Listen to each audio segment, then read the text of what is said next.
तीसरा अध्याय 25वां श्लोक।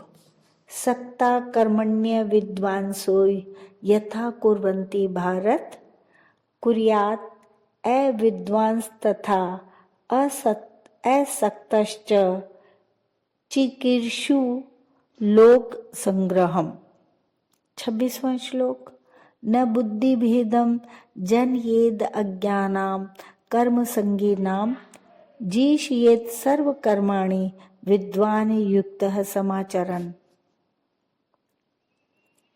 सक्ता कर्मण्य विद्वांसो यथा कुर्वन्ति भारत, अर्थात जिन मनुष्यों की शास्त्र पद्धति और शास्त्र विहित शुभ कर्मों पर पूरी श्रद्धा है एवं शास्त्र विहित कर्मों का फल अवश्य मिलता है, इस बात पर पूरा विश्वास है, जो न तो तत्वज्ञ है और न दुराचारी है, किंतु कर्मों, भोगों एवं पदार्थों में आसक्त है, ऐसे मनुष्य के लिए यहाँ सक्ता अविद्वांसः पद आए हैं।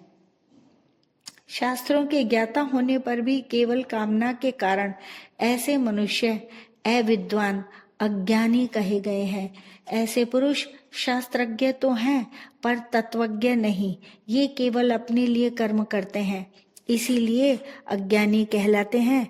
ऐसे अविद्वान मनुष्य कर्मों में कभी प्रमाद, आलस्य आदि न रखकर सावधानी और तत्परता पूर्वक सांगोपांग विधि से कर्म करते हैं, क्योंकि उनकी ऐसी मान्यता रहती है कि कर्मों को करने में कोई कमी आ जाने से उनके फल में भी कमी आ जाएगी।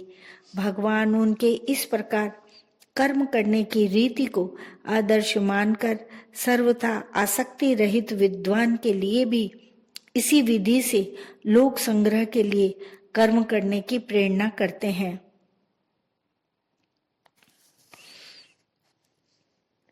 कुर्यात् अविद्वांस तथा असक्तश्च चिकीर्षु लोक संग्रहम्, जिसमें कामना, ममता, शक्ति, वासना, पक्षपात, स्वार्थ आदि का सर्वथा अभाव हो गया है और शरीर आदि पदार्थों के साथ किंचिन मात्र भी लगाव नहीं रहा, ऐसे तत्वज्ञ महापुरुष के लिए यहाँ असक्तः विद्वान पद आए हैं।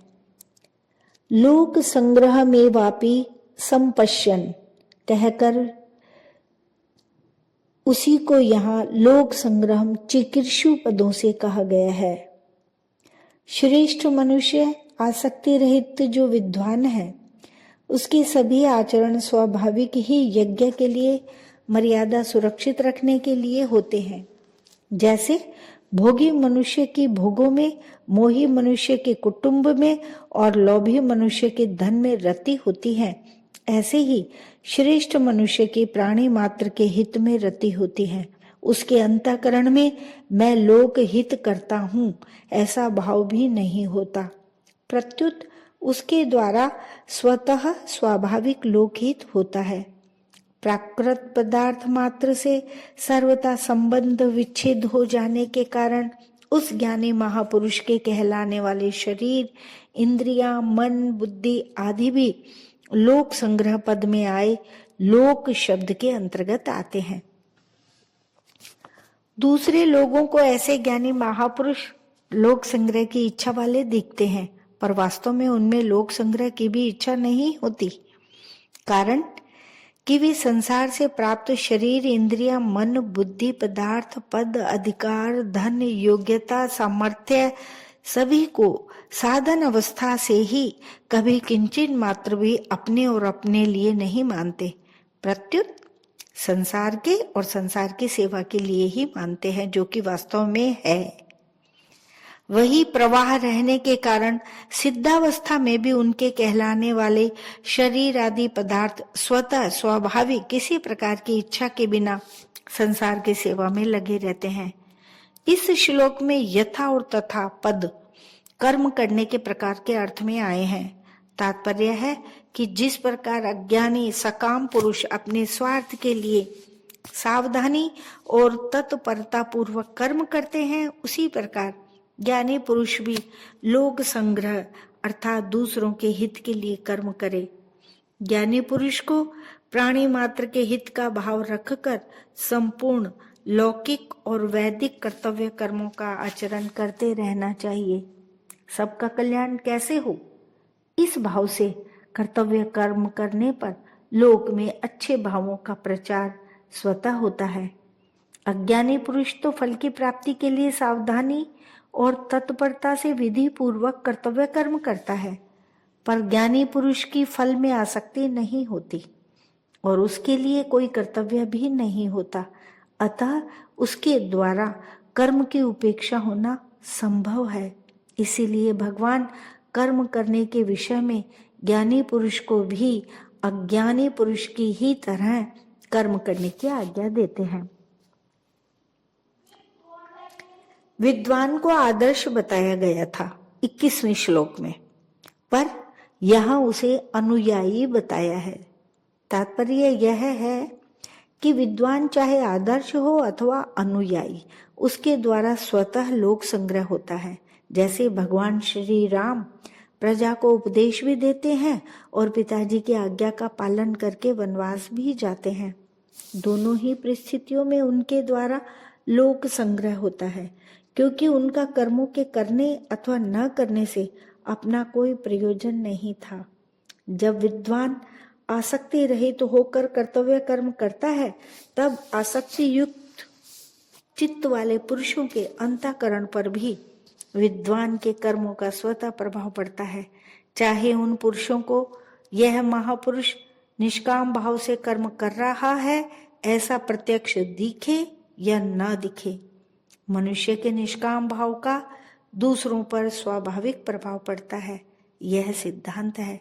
इसलिए आसक्ति रहित विद्वान के भावों आचरणों का प्रभाव मनुष्यों पर ही नहीं अपितु पशु पक्षी आदि पर भी पड़ता है।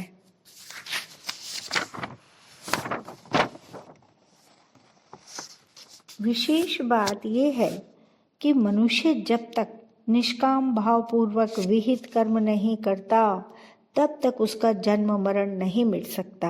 वह जब तक अपने लिए कर्म करता है तब तक वह कृत्य नहीं होता, अर्थात उसका करना समाप्त नहीं होता, कारण कि स्वयं नित्य रहने वाला है और कर्म एवं उसका फल नष्ट होने वाला है। अतः प्रत्येक मनुष्य के लिए स्वार्थ त्याग पूर्वक कर्तव्य कर्म करने की बड़ी भारी आवश्यकता है। सांसारिक पदार्थों को मूल्यवान समझने के कारण ही कर्म योग के पालन में कठिनाई प्रतीत होती है। हमें दूसरों से कुछ न चाहकर केवल दूसरों के हित के लिए ही सब कर्म करने हैं। इस बात को यदि स्वीकार कर लें तो आज ही कर्म योग का पालन सुगम हो जाएगा। वास्तव में महत्ता पदार्थ की नहीं प्रत्युत आचरण अर्थात उसके उपयोग की होती है। आचरण की महत्ता भी तब है जब अंतःकरण में पदार्थ की महत्ता ना हो। कोई भी पदार्थ व्यक्तिगत नहीं है, केवल उपयोग के लिए ही व्यक्तिगत है। पदार्थ को व्यक्तिगत मानने से ही परहित के लिए उसका त्याग कठिन प्रतीत होता है। कोई भी पदार्थ या क्रिया बंधन कारक नहीं, उसका संबंध ही बंधन कारक है। विद्वान पुरुषों से भी लोक संग्रह के लिए सब कर्म होते हैं, परंतु ऐसा होते हुए भी उनमें मैं लोक संग्रह कर रहा हूं यह अभिमान नहीं रहता। कारण यह है कि शरीर इंद्रिया मन बुद्धि विद्या योग्यता पद आदि सब संसार के हैं और संसार से मिले हैं। संसार से मिली सामग्री को संसार की ही सेवा में लगा देना ईमानदारी है। उस सामग्री को बहुत सच्चाई से ईमानदारी से संसार के अर्पण कर देना है। यह अर्पण करना कोई बड़ा काम नहीं है। जैसे किसी ने हमारे पास धरोहर रूप से रुपए रखे और कुछ समय बाद उसके मांगने पर उसके रुपए उसे वापस कर दिए, तो कौन सा बड़ा काम किया? हाँ, हमारा दायित्व समाप्त हो गया, हम ऋण मुक्त हो गए। इसी प्रकार संसार की वस्तु संसार के अर्पण कर देने से हमारा दायित्व समाप्त हो जाता है, हम ऋण मुक्त हो जाते हैं, जन्म मरण के बंधन से सदा के लिए छूट जाते हैं। इसलिए संसारिक पदार्थों को संसार की सेवा में लगाकर कोई दान पुण्य नहीं करना है, प्रत्युत उन पदार्थों से अपना पिंड छुड़ाना है। न बुद्धि भेदम विद्वान युक्तः समाचरन्। 25वें श्लोक में असक्तः विद्वान पदों से जिसका वर्णन हुआ है, उसी आसक्ति रहित विद्वान को यहाँ युक्तः विद्वान पदों से कहा गया है। जिसके अंतःकरण में स्वतः स्वाभाविक समता है, जिसकी स्थिति निर्विकार है, जिसकी समस्त इंद्रियां अच्छी तरह जीती हुई हैं और जिसके लिए मिट्टी, पत्थर और स्वर्ण समान है, ऐसा तत्वज्ञ महापुरुष ही युक्तः विद्वान कहलाता है। सक्ता अविद्वांसः पदों से जिनका वर्णन हुआ है, उन्हीं शास्त्र विहित शुभ कर्मों में आसक्ति वाले अज्ञानी पुरुषों को यहाँ कर्म संगीनाम अज्ञानाम पदों से कहा गया है। शास्त्र विहित कर्मों को अपने लिए सुख, भोग, मान, बड़ाई आदि की प्राप्ति के लिए करने के कारण इन पुरुषों को कर्म संगी और अज्ञानी कहा गया है। श्रेष्ठ पुरुष पर विशेष जिम्मेवारी होती है, क्योंकि दूसरे लोग स्वाभाविक ही उसका अनुसरण करते हैं। इसलिए भगवान उपयुक्त पदों से विद्वान को आज्ञा देते हैं कि उसे ऐसा कोई आचरण नहीं करना चाहिए और ऐसी कोई बात नहीं कहनी चाहिए जिसे अज्ञानी अर्थात कामना युक्त पुरुषों का वर्तमान स्थिति से पतन हो जाए। अज्ञानी पुरुष अभी जिस स्थिति में हैं, उस स्थिति से उन्हें विचलित करना, नीचे गिराना ही उनमें बुद्धि भेद उत्पन्न करना है। अतः विद्वान को सबके हित का भाव रखते हुए अपने वर्ण, आश्रम, धर्म के अनुसार शास्त्र विहित शुभ कर्मों का आचरण करते रहना चाहिए, जिससे दूसरे पुरुषों को भी निष्काम भाव से कर्तव्य कर्म करने की प्रेरणा मिलती रहे। समाज एवं परिवार के मुख्य व्यक्तियों पर भी यही बात लागू होती है। उनको भी सावधानी पूर्वक अपने कर्तव्य कर्मों का अच्छी तरह आचरण करते रहना चाहिए, जिससे समाज और परिवार पर अच्छा प्रभाव पड़े। बुद्धि भेद पैदा करने के कुछ उदाहरण इस प्रकार हैं। पहला क्या है? कर्मों में क्या रखा है? कर्मों से तो जीव बंधता है। कर्म निकृष्ट है, कर्म छोड़कर ज्ञान में लगना चाहिए आदि उपदेश देना, अथवा इस प्रकार के अपने आचरणों और वचनों से दूसरों में कर्तव्य कर्मों के प्रति अश्रद्धा, अविश्वास उत्पन्न करना। दूसरा बुद्धि भेद पैदा करने का उदाहरण है, जहां देखो वहीं स्वार्थ है। स्वार्थ के बिना कोई रह नहीं सकता। सभी स्वार्थ के लिए कर्म करते हैं। मनुष्य कोई कर्म करे तो फल की इच्छा रहती ही है। फल की इच्छा न रहे तो वह कर्म करेगा ही क्यों? आदि आदि उपदेश देना। तीसरा बुद्धि भेद पैदा करने का उदाहरण है, फल की इच्छा रखकर कर्म करने से बार बार जन्म लेना पड़ता है आदि आदि उपदेश देना।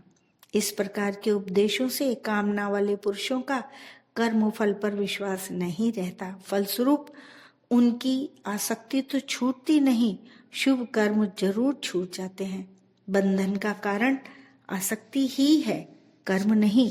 इस प्रकार लोगों में बुद्धि भेद उत्पन्न न करके तत्वज्ञ पुरुष को चाहिए कि वह अपने वर्णाश्रम धर्म के अनुसार स्वयं कर्तव्य कर्म करे और दूसरों से भी वैसे ही करवाए। उसे चाहिए कि वह अपने आचरणों और वचनों के द्वारा अज्ञानियों की बुद्धि में भ्रम पैदा न करते हुए उन्हें वर्तमान स्थिति से क्रमशः ऊंचे उठाए। जिन शास्त्र विहित शुभ कर्मों को अज्ञानी पुरुष अभी कर रहे हैं उनकी वह विशेष रूप से प्रशंसा करे और उनके कर्मों में होने वाली त्रुटियों से उन्हें अवगत कराए, जिससे वे उन त्रुटियों को दूर करके सांगोपांग विधि से कर्म कर सके। इसके साथ ही ज्ञानी पुरुष उन्हें यह उपदेश दे कि यज्ञ, दान, पूजा पाठ आदि शुभ कर्म करना तो बहुत अच्छा है, पर उन कर्मों में फल की इच्छा रखना उचित नहीं, क्योंकि हीरे को कंकड़ पत्थरों के बदले बेचना बुद्धिमता नहीं है। अतः सकाम भाव का त्याग करके शुभ कर्म करने से बहुत जल्दी लाभ होता है। इस प्रकार सकाम भाव से निष्काम भाव की ओर जाना बुद्धि भेद नहीं है, प्रत्युत वास्तविकता है। इसी तरह उपासना के विषय में भी तत्वज्ञ पुरुष को बुद्धि भेद पैदा नहीं करना चाहिए। जैसे प्राय लोग कह दिया करते हैं कि नाम जप करते समय भगवान में मन नहीं लगा तो नाम जप करना व्यर्थ है, परंतु तत्वज्ञ पुरुष को ऐसा ना कहकर यह उपदेश देना चाहिए कि नाम जप कभी व्यर्थ हो ही नहीं सकता, क्योंकि भगवान के प्रति कुछ न कुछ भाव रहने से ही नाम जप होता है। भाव के बिना नाम जप में प्रवृत्ति ही नहीं होती, अतः नाम जप का किसी भी अवस्था में त्याग नहीं करना चाहिए। जो यह कहा गया है कि मनुआ तो चहु दिसी फिरे, यह तो सुमिरन नाही, इसका भी यही अर्थ है कि मन न लगने से यह सुमिरन नहीं है, जप तो है ही। हाँ, मन लगाकर ध्यान पूर्वक नाम जप करने से बहुत जल्दी लाभ होता है। कोई भी मनुष्य सर्वथा गुण रहित नहीं होता, उसमें कुछ न कुछ गुण रहते ही हैं। इसलिए तत्वज्ञ महापुरुष को चाहिए कि अगर किसी व्यक्ति को उसकी उन्नति के लिए कोई शिक्षा देनी हो, कोई बात समझानी हो, तो उस व्यक्ति की निंदा या अपमान न करके उसके गुणों की प्रशंसा करें। गुणों की प्रशंसा करते हुए आदर पूर्वक उसे जो शिक्षा दी जाएगी उस शिक्षा का उस पर विशेष असर पड़ेगा। समाज और परिवार के मुख्य व्यक्तियों को भी इसी रीति से दूसरों को शिक्षा देनी चाहिए। समाचरण और जोशियेत पदों से भगवान विद्वान को दो आज्ञाएं देते हैं। पहली आज्ञा, स्वयं सावधानी पूर्वक शास्त्र विहित कर्तव्य कर्मों को अच्छी तरह करे। दूसरी आज्ञा, कर्मों में आसक्त अज्ञानी पुरुषों से भी वैसे ही कर्म करवाए। लोगों को दिखाने के लिए कर्म करना दंभ है, जो पतन करने वाली आसुरी संपत्ति का लक्षण है। अतः भगवान लोगों को दिखाने के लिए नहीं, प्रत्युत लोक संग्रह के लिए ही कर्तव्य कर्म करने की आज्ञा देते हैं। तत्वज्ञ पुरुष को चाहिए कि कर्म करने से अपना कोई प्रयोजन न रहने पर भी वह समस्त कर्तव्य कर्मों को सुचारू रूप से करता रहे, जिससे कर्मों में आसक्त पुरुषों की निष्काम कर्मों के प्रति महत्व बुद्धि जागृत हो और वे भी निष्काम भाव से कर्म करने लगें।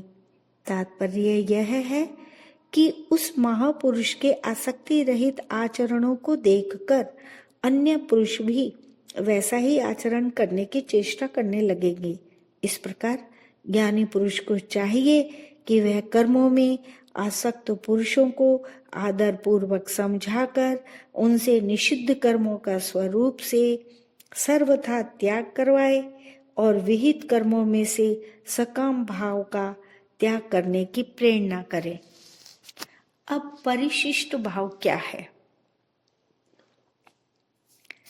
तत्वज्ञ महापुरुष और भगवान दोनों में ही कृत्रित अभिमान नहीं होता, अतः वे केवल लोक संग्रह के लिए ही कर्तव्य कर्म किया करते हैं, अपने लिए नहीं। साधक को भी अपने लिए कुछ नहीं करना चाहिए, क्योंकि स्वरूप में कृतृत्व नहीं है। लोगों को उन मार्ग से हटाकर सन्मार्ग में लगाना लोक संग्रह है।